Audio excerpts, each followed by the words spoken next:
மாமன் எடுத்து நீ எப்படா தேர்தல் நிக்கலான்னு எங்க அம்மாவும் எங்க அக்காவும் என்ன போட்டு காய்ச்சின்னு காய்ச்சிட்டாங்க. போடா போய் வாபஸ் வாங்கிட்டு வான்னு சொன்னாங்களா, அதான் வாபஸ் வாங்க போற வழியில அவங்கள பார்த்து ஒரு வார்த்தை சொல்லிட்டு போலான்னு வந்தானுங்க. என்னப்பா இவன் உருப்படுவாருங்களா?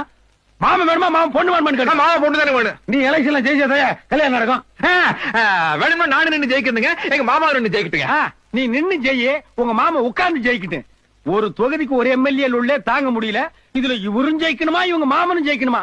ஏன் உங்க அப்பச்சி பாட்டம் பேரம் பேத்தி எல்லாம் லைனா நிக்க வைக்க வேண்டியதானே? அப்படியெல்லாம் ஜெயிக்க முடியாதுங்களா? உங்க 2 பேருக்கு உண்மையிலேயே அறிவு இல்லையா, இல்ல அறிவில்லாத மாதிரி நடிச்சு எனக்கு அல்வா கொடுக்குறீங்களா? அல்வா பத்தி எல்லாம் எனக்கு தெரியாது. ஆமா, உனக்கு ஒண்ணும் தெரியாது. இப்போ நீ ஜெயிச்சு எம்எல்ஏ ஆனேன்னு வையே, உங்க மாமன் குடும்பத்துக்கு கருதல் பண்ணுவியா? பண்ண மாட்டீங்களா? நல்லதானே பண்ணுவேன். இத பாருப்பா, ஜெயிக்கிற வரைக்கும் அப்படித்தான் இருக்க. ஜெயிச்சுட்டேன்னு வையே, முதல் மாலையே உங்க மாமன் மட்டும் உன்னை கட்டி பிடிச்சு. அப்புறம் எலெக்ஷன் முந்தி மாதிரி இல்லையப்பா. இடைத்தேர்தலா இருக்கிறதுனால பக்கத்து தொகுதியிலிருந்து ஆளுகளை கூட்டு வந்து கள்ளோட்டு போடுறோம். பொது தேர்தல் வர்றதுக்குள்ள ஜனங்க மத்தியில